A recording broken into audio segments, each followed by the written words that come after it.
Assalamualaikum warahmatullahi wabarakatuh. Kita lanjutkan pelajaran kita pada minggu ini ya nak ya. Ya, kalau minggu sebelumnya kita sudah belajar mengenai taksiran pada pecahan biasa, maka minggu ini kita akan belajar mengenai taksiran pada pecahan campuran, pada pecahan desimal dan pada pecahan persen. Ya. Nah, pada pecahan campuran, pada pecahan desimal dan pada pecahan persen, ya sebenarnya sama saja dengan taksiran pada pecahan biasa. Ya, yang membedakan hanya notasi pada pembilangnya, ya. Jadi masing-masing nanti juga ada taksiran bawah, ada taksiran atas, ada juga taksiran terbaik, ya. Nah, kita mulai dari yang pertama yaitu pecahan campuran, ya, pecahan campuran. Ustadz kasih contoh saja, ya. 2/3/4, ya, 2/3/4. Nah, maka kalau 2/3/4, taksiran atasnya adalah 3, ya, karena 2/3/4 itu mendekati 3, ya. Lalu taksiran bawahnya bagaimana Ustadz? Taksiran bawahnya tetap pada angka 2. Lalu taksiran terbaiknya apa?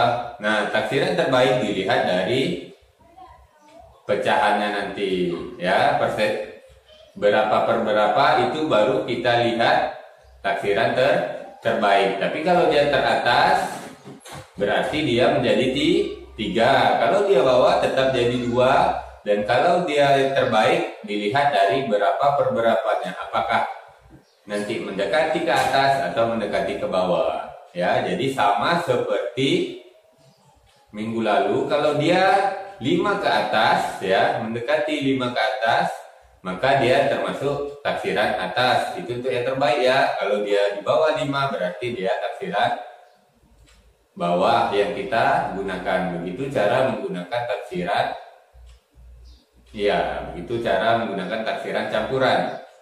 Nah, tadi pertama sudah contohnya mengenai pecahan taksiran pada pecahan campuran. Nah, lalu bagaimana dengan persen? Ya, persen juga sama, ya. Contohnya 83%, ya. Kalau dia taksiran atas berarti dia jadi 90. Kalau dia pakai taksiran bawah menjadi 80. Nah, kalau dia mengambil taksiran terbaik, kita lihat tadi 80 berapa dia? 83. Nah, karena 3 di bawah 5, ya, karena 3 di bawah 5 berarti dia mengambil taksiran bawah, berarti taksiran terbaiknya adalah 80%. Nah, seperti itu. Lalu contoh lagi 93%. Ya, 93%. Berarti taksiran atasnya adalah 100. Taksiran bawahnya adalah 90. Nah, taksiran terbaiknya berapa? Iya, tetap 90. Kenapa? Karena 93 berarti 3, ya. 3 di bawah 5, ya.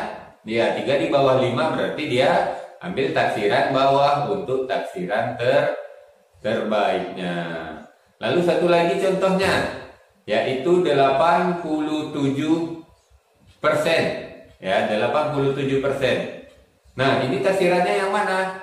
Kalau taksiran atas 87 jadi 90%. Kalau taksiran bawah dia menjadi tetap 80%. Nah, jadi kalau taksiran terbaik mana?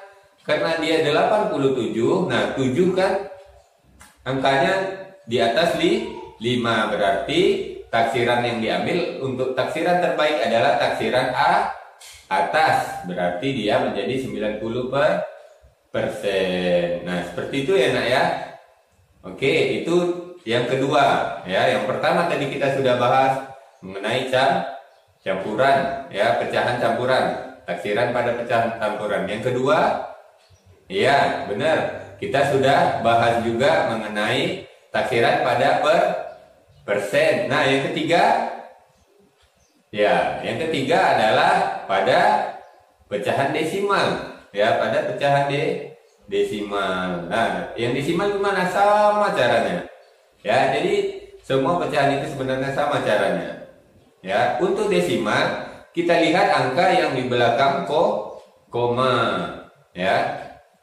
Contohnya 7,3 ya. 7,3 di atas atau di bawah 5 nah? Di bawah. Berarti kalau kita ambil taksiran terbaiknya dia tetap pada angka 7. Ya, kalau kita ambil taksiran terbaik dia 7. Ya. Kalau kita ambil taksiran atasnya dia 8. Taksiran bawahnya dia tetap 7.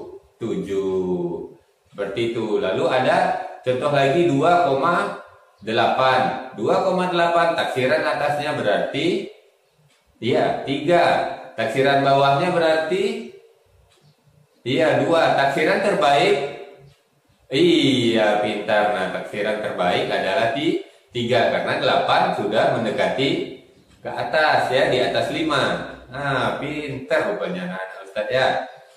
Baik. Kalau anak-anak Ustadz sudah bisa mengikuti pelajaran Ustadz, silakan dikerjakan tugas yang Ustadz berikan ya nak ya. Ya.